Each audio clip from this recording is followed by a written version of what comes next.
ऐसे अब हम 3-4 सम्मेलन कर चुके हैं। आपने आज डिस्कशन किया होगा, आपने अपने विचार रखे होंगे। अच्छा डिस्कशन होता है, एक प्रकार से क्लैरिटी और डायरेक्शन मिलती है। अभी आपने अंबेडकर जी और गांधी जी की बात की, और हर सम्मेलन में अंबेडकर जी की बात होती है, गांधी जी की बात होती है, शिवाजी महाराज, महात्मा फूले जी, सावित्री फूले जी, संत तुकाराम जी, बहुत सारे नाम हैं, साहू महाराज जी, बिरसा मुंडा जी, अंबेडकर जी, गांधी जी। उसमें बुद्ध भगवान का नाम जोड़ा जाता है, बसवना, नारायण गुरु। हर प्रदेश में आपको ऐसे 2-3 नाम मिलेंगे।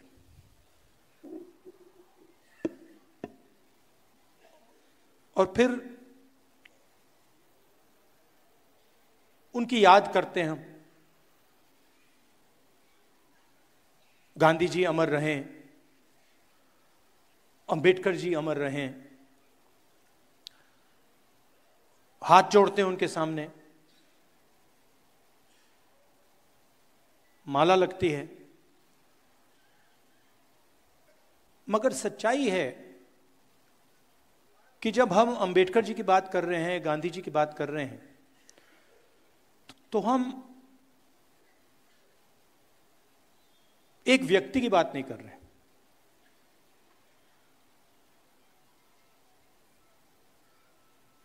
क्योंकि अगर हम अंबेडकर जी की बात करें तो अंबेडकर जी ठीक है एक फॉर्म थे, एक शरीर थे, मगर अंबेडकर जी के मुंह से सिर्फ उनकी आवाज नहीं निकलती थी। जब अंबेडकर जी बोलते थे तो करोड़ों लोगों की आवाज, करोड़ों लोगों की आवाज उनके मुंह से निकलती थी। अगर सिर्फ अंबेडकर जी की आवाज निकलती तो हम उनका याद नहीं करते। हम उनका याद इसलिए करते हैं क्योंकि जब अंबेडकर जी बोलते थे तो दूसरों का जो दुख था, दूसरों का जो दर्द था, वो उनके मुंह से निकलता था। मैंने उनकी किताबें पढ़ी हैं, चाहे एनालिसिस ऑफ सेल्फ हो, चाहे एनालिसिस ऑफ कास्ट हो, बुद्धिज्म पे काफी पढ़ा है। और जब आप अंबेडकर जी को पढ़ेंगे तो दिखता है कि यह व्यक्ति अपनी बात नहीं कर रहा है, यह व्यक्ति दूसरों की बात कर रहा है। और इस व्यक्ति के अंदर, जो हर नेता के अंदर लड़ाई होती है,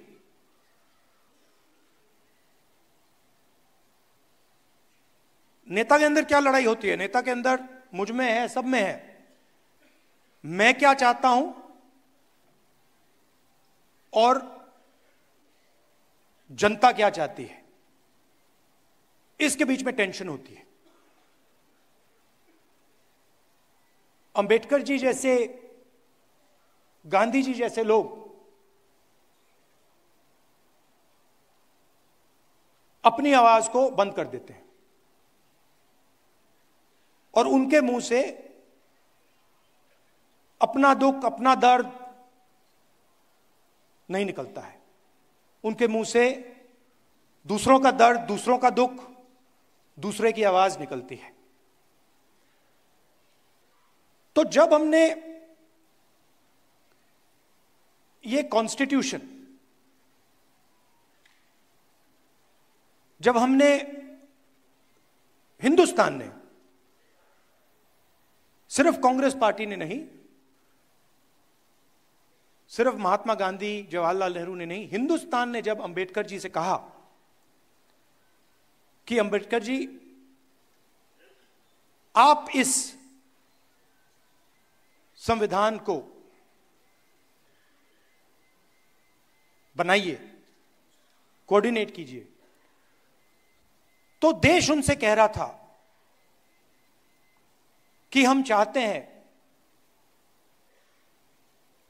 कि इस संविधान में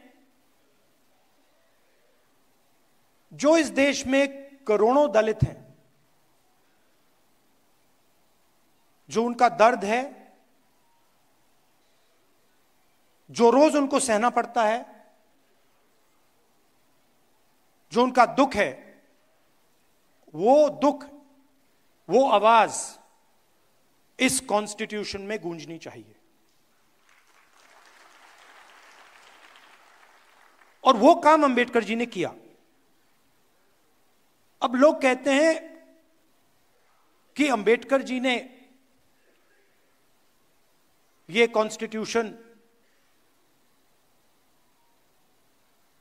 आजादी के एकदम बाद बनाया। तो मैं आपसे पूछना चाहता हूं, क्या इस कॉन्स्टिट्यूशन में फूले जी की आवाज नहीं है? इसमें बुद्ध भगवान की आवाज नहीं है? बसवना, फूले जी, सावित्री फूले जी, इन सब की आवाज नहीं है? तो ये जो है, जिसकी आज हम रक्षा कर रहे हैं, ये हजारों साल पुरानी किताब है। इसके अंदर जो सोच है, ये एक, हम कह सकते हैं कि ये मॉडर्न वर्जन है, 20th सेंचुरी का वर्जन है, मगर इसमें जो सोच है वो हजारों साल पुरानी है।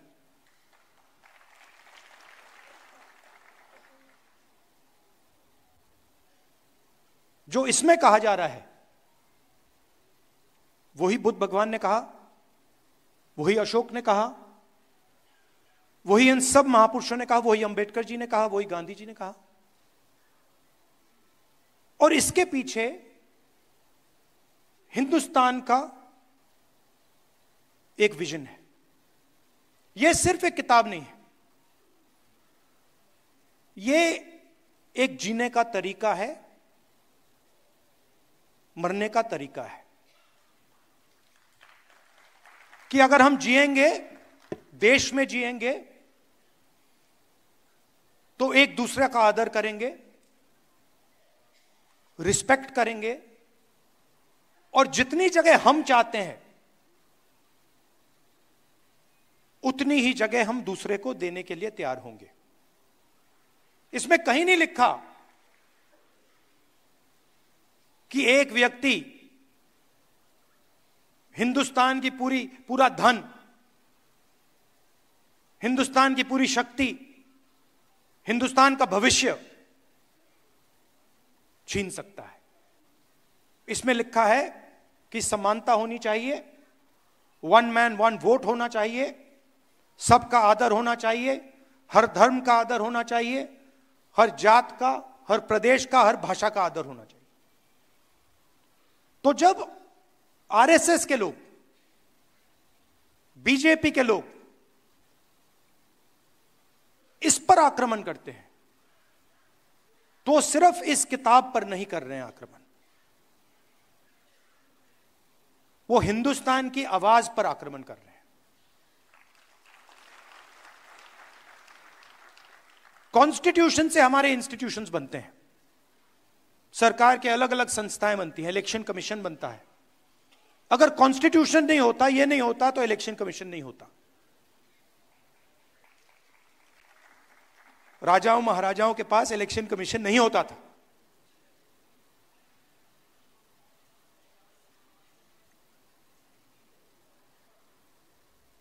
तो इससे हिंदुस्तान का एजुकेशन सिस्टम,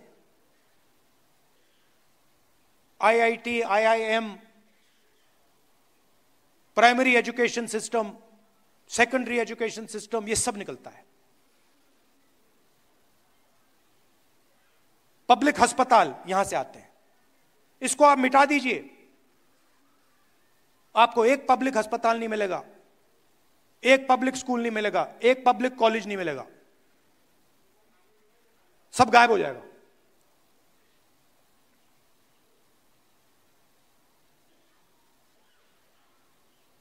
और आरएसएस एक के बाद एक, आरएसएस इस पे सीधा आक्रमण नहीं कर सकती है, डरते हैं।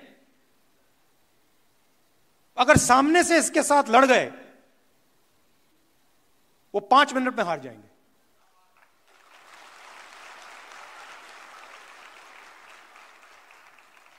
सामने से नहीं आ सकते।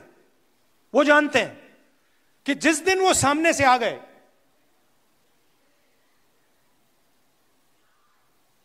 उसी दिन कहानी खत्म हो जाएगी। तो छुप के आते हैं, अलग अलग शब्दों के पीछे छुप के आते हैं। विकास, प्रगति, इकोनॉमी, अलग अलग शब्दों के पीछे छुप के आते हैं, मगर लक्ष्य पीछे से इसमें छुरा मारने का है। अच्छा, दम होता तो आगे से आते, दम होता तो कहते भाई आ रहे हैं, और हम भी कहते भैया आ जाओ।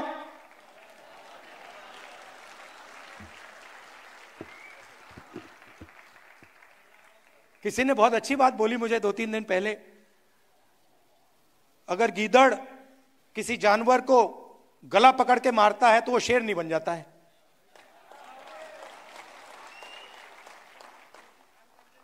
तो सामने से नहीं आते, पीछे से आते हैं, छुप छुप के आते हैं। शिशु मंदिर के पीछे छुपकर, एकलव्य स्कूल के पीछे छुपकर। सच्चाई है, मैंने अभी देखी, बड़ी सी बिल्डिंग है,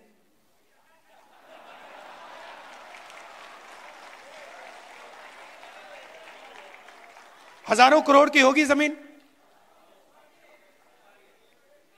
ये शिशु मंदिर का पैसा आया कहां से? ये मध्य प्रदेश की सरकार का पैसा है, राजस्थान की सरकार का पैसा है, बाकी प्रदेशों की सरकार का पैसा है, नेशनल हाईवे का पैसा है। उसको आप कह सकते हो विकास का पैसा है, गुजरात मॉडल का पैसा है, अंबानी अदानी का पैसा है। तो बीच में राहुल गांधी की आवाज नहीं, बीच में से एक और आवाज निकली। नहीं, वो दूसरी है, वो दूसरी वाली है। मगर बीच में मैं सुन रहा था। अब मेरा काम जनता की आवाज सुनने का है, तो मैं सुन रहा था। और पहले एक छोटी सी आवाज आई, छोटी सी थी, जाति जनगणना। वो कोने से आई, वो ऐसे मतलब अगर मीटिंग हो, वो 200-300 लोगों ने नहीं कही, वो एक आदमी आया कोने से, कहता है जाति जनगणना। और फिर आस्ते आस्ते वो जाति जनगणना, जाति जनगणना, जाति जनगणना फैलती जा रही है। इसको हमने जाति जनगणना नाम दिया है। जैसे अंबेडकर जी की सोच, बसवना, गांधी जी की सोच को हमने ये नाम दिया है कॉन्स्टिट्यूशन, वैसे ही जाति जनगणना को हमने नाम दिया है। मगर जाति जनगणना का असली मतलब न्याय है। क्योंकि अगर इस देश में 90% लोगों के पास कोई पावर ही नहीं है, कोई पैसा नहीं है, कोई धन नहीं है, कोई एसेट्स नहीं है,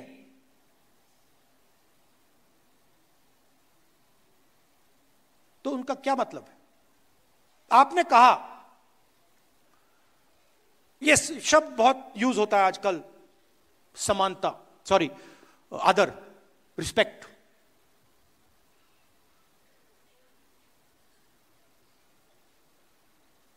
मेरी सोच है कि बिना पावर की, बिना धन के रिस्पेक्ट का क्या मतलब है?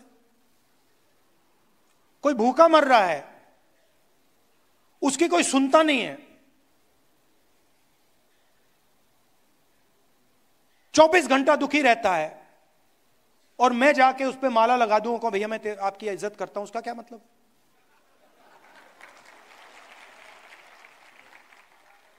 उससे अच्छा उसे शक्ति दो, उसके लिए रास्ते खोलो, उसको थोड़ा सा धन दिलवाओ, उसको थोड़ी पावर दो, और फिर आपकी रिस्पेक्ट की जरूरत ही नहीं पड़ेगी। फिर वो अपने आप रिस्पेक्ट ले जाएगा, है ना?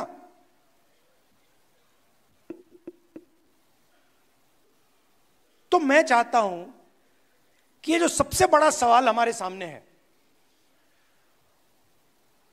और ये छुपा हुआ है, इसकी झलकें दिखती हैं, हर रोज दिखती हैं। कल मैं रायबरेली में, हमारी एक मीटिंग होती है, एमपीज की मीटिंग होती है, दिशा मीटिंग, उसमें गया। गलती से मैंने कह दिया, भैया ये जो सब अफसर हैं अपना परिचय कर दीजिए।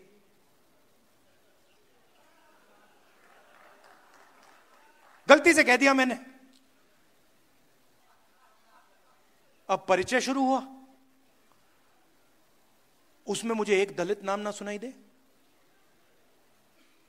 एक ओबीसी नाम ना सुनाई दे। फिर मैंने पता लगाया, मैंने अपने सेक्रेटरी से कहा, भैया ये इन सब के नाम निकालो और पता लगाओ इनमें से ओबीसी कितने हैं, दलित कितने हैं, आदिवासी कितने हैं, माइनॉरिटी के कितने हैं। झलक दिखी, 80%। एक दो कम्युनिटीज के, बाकी कोई नहीं। झलक दिखी। कभी कभी मैं गंगाराम अस्पताल चला जाता हूं, वहां पे दिखती है।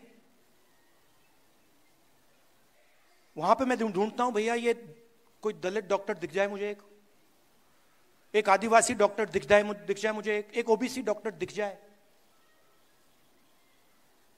कॉर्पोरेट इंडिया में देखता हूं, भैया नाम मिल जाए एक। 500 कंपनियां हैं, 16 लाख करोड़ रुपया मोदी जी ने माफ किया है, 20-25 लोगों का मैं देखता हूं, भैया इनमें से एक मिल जाए दलित, एक आदिवासी यहां मिल जाए,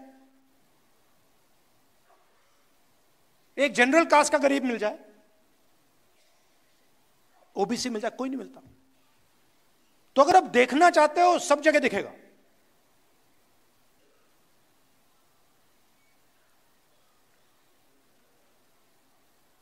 जुडिशरी में, हाई कोर्ट्स देख लीजिए,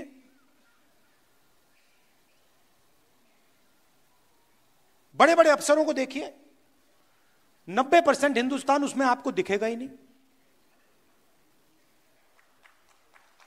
और आजकल तो मैं मतलब डेटा का टाइम है, मैं तो निकालता रहता हूं। मेरे पास लिस्ट है, कभी मैं आपको दिखा दूंगा, चौंक जाओगे आप लोग, ये हो क्या रहा है।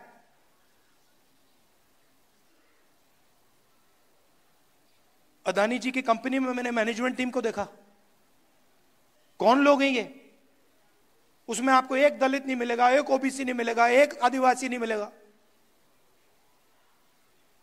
5% लोग हिंदुस्तान को चला रहे हैं। स्टॉक मार्केट ऊपर जाती है, वही 5% को फायदा होता है। पॉलिसी बनती है, उन्हीं 5% का फायदा होता है। 16 लाख करोड़ रुपए उनके माफ हो जाते, कोई चू नहीं बोलता। और मैंने कर्नाटक में कह दिया भैया किसानों का कर्जा माफ होगा, मतलब मीडिया में 24 घंटा 24 घंटा, ये देखो राहुल गांधी किसानों की आदत बिगाड़ रहा है, ये पागल हो गया, ये किसानों की आदत बिगाड़ रहा है। अच्छा भैया, आपने उन 25 लोगों की आदत नहीं बिगाड़ी कि 16 लाख करोड़ रुपए आपने पकड़ा दिए उनको।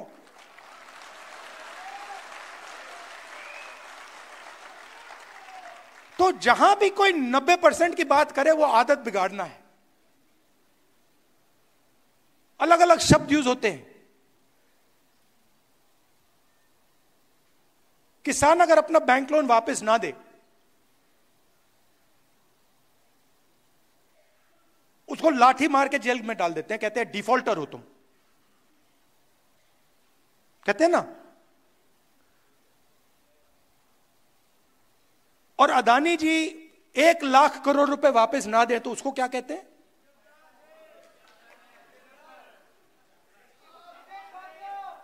देशभक्त। एक को डिफॉल्टर बना देते हैं और दूसरे को बिजनेसमैन नाम दे देते हैं। वो बेचारा जेल चला जाता है और ये प्राइवेट हवाई जहाज में, मतलब विदेश जाता है। और इसको हिंदुस्तान में हम विकास कहते हैं। प्रगति, डेवलपमेंट, विकास, ये शब्द हैं। अरे भाई, किसका विकास, किसकी प्रगति, किसका डेवलपमेंट, ये भी बता दो।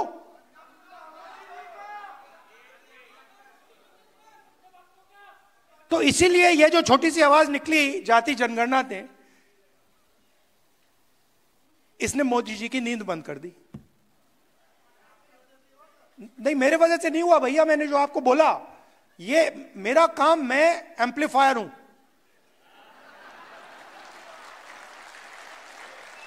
मेरा काम एम्पलीफिकेशन है। मेरा काम आपके पास आकर सुनने का है।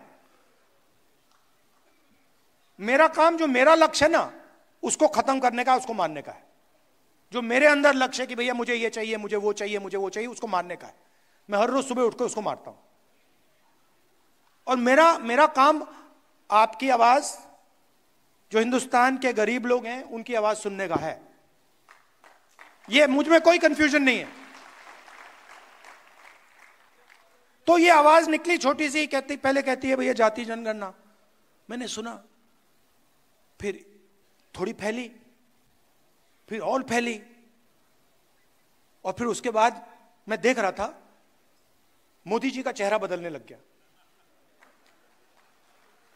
ये क्या हो रहा है? देश की जनता न्याय कैसे मांग रही है? जाति जनगणना से सब कुछ साफ हो जाएगा। हिंदुस्तान के हर गरीब व्यक्ति को, चाहे वो जनरल कास्ट का हो, दलित हो, आदिवासी हो, पिछड़े वर्ग का हो, माइनॉरिटी हो, महिला हो, जो भी, सबको पता लग जाएगा कि इस देश में हमारे हाथ में कितनी पावर है, हमारे हाथ में कितना धन है, मतलब हमारा क्या रोल है। और मैं गारंटी देके कह रहा हूं कि जब हम हिंदुस्तान के एसेट्स को देखेंगे, हिंदुस्तान की पूंजी को देखेंगे, उसमें आपको दिखेगा कि वहां पे ना कोई दलित है, ना कोई आदिवासी है, ना कोई पिछड़ा है।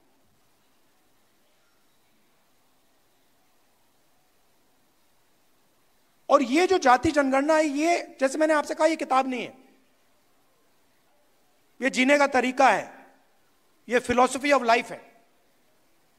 वैसे ही जाति जनगणना एक डेवलपमेंट का पैराडाइम है, एक डेवलपमेंट का तरीका है। कुछ दिन पहले एक दुनिया में एक बहुत बड़ा इकोनॉमिस्ट है, नाम नहीं लूंगा, वो इनइक्वालिटी पे काम करता है। तो मेरी उसके साथ बात हुई, मैंने उससे पूछा, वो प्रेजेंटेशन दिया उसने मुझे, और उसने मुझे कहा, राहुल, हिंदुस्तान दुनिया में सबसे अनइक्वल देशों में है। और फिर मैंने उनसे कहा, भैया आप एक बात बताइए, आपने हिंदुस्तान की एनालिसिस कर दी, आपने प्रेजेंटेशन दे दिया मुझे, मगर इस पूरे प्रेजेंटेशन में आपने एक बार जात शब्द का प्रयोग नहीं किया। मतलब जो इनइक्वालिटी का सोर्स है, जहां से इनइक्वालिटी निकल रही है, उसकी तो आपने चर्चा ही नहीं की।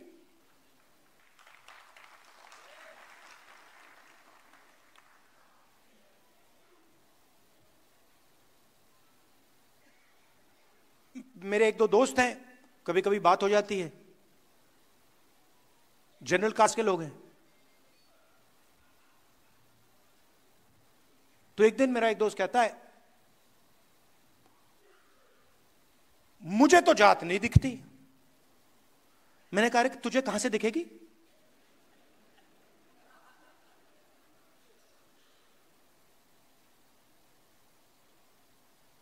जात नहीं है क्योंकि मुझे नहीं दिखती।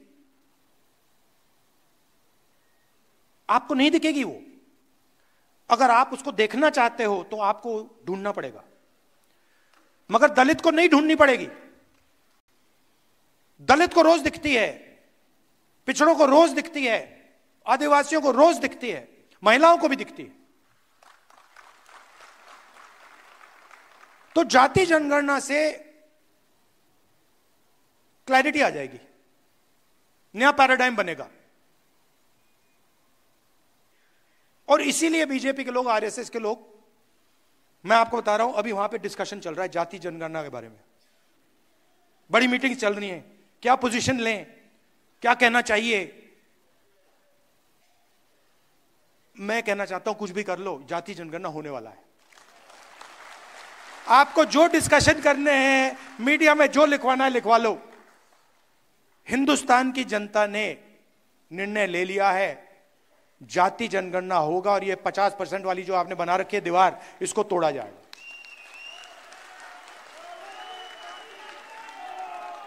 तो ये आस्ते आस्ते आवाज बढ़ती जा रही है, इसको रोका नहीं जा सकता। हमारा काम आपका काम एम्प्लीफिकेशन का है, समझाने का है कि देखिए, जाति जनगणना से संविधान बचेगा। अगर जनता को पता लग गया कि उनके साथ क्या अन्याय हो रहा है, तो वो एकदम इस किताब को पकड़ लेंगे और इसकी ये बच जाएगा। तो आप एम्पलीफायर हो, मैं भी एम्पलीफायर हूं, आप भी एम्पलीफायर हो। हमें देश को बताना है कि गरीबों के साथ, 90% लोगों के साथ इस देश में अन्याय हो रहा है, रोज होता है, और उसके खिलाफ हम सब लड़ रहे हैं। और पहले 2 कदम, जाति जनगणना और 50% की दीवार, यह है। अब मोदी जी कहते हैं, आपने सुना होगा, जब भी मैं जाति जनगणना की बात करता हूं, मोदी जी कहते हैं, देखिए राहुल गांधी देश को बांटने की कोशिश कर रहा है। कहते हैं ना, मैं देश को बता रहा हूं कि 90% लोग इस देश की प्रगति में शामिल ही नहीं है। मैं देश को बता रहा हूं कि कॉर्पोरेट इंडिया में, मीडिया में, जुडिशरी में 90% लोग हैं ही नहीं। 100% करेक्ट। अच्छा, अगर आपको देखना है, अगर आपको आदिवासी, दलित, पिछड़े लोग देखने हैं, मैं आपको बता दूंगा कहां मिलेंगे। जेल में, मनरेगा की लाइन में, मैन्युअल लेबर में। ये जो सड़कें बनती हैं, ये जो इमारतें बनती हैं, ये जो इमारत बनी है, ये 90% ने बनाई है। ये जो है ये 90% ने बनाया है, मगर इसका फायदा उसको नहीं मिला, इस इमारत का फायदा उसको नहीं मिला। बस तो यही सवाल है, यही सवाल मैं उठा रहा हूं और मुझे बहुत अच्छा लग रहा है, मजे आ रहे हैं मुझे। जहां भी जाता हूं मैं, मतलब खुशी से जाता हूं, आप जैसे लोगों से मिलता हूं। थिंकिंग एक ही है, आप मुझे समझते हो, मैं आपको समझता हूं। मतलब मैंने इतना लंबा भाषण दे दिया, मैं आपको कह रहा हूं अगर मैं यहां आके 2 मिनट बोल देता आप समझ जाते। जो मैंने आधे घंटे में बोला है आप 5 सेकंड में समझ जाओगे। सही पकड़े, आपकी नियत मेरी नियत साफ है।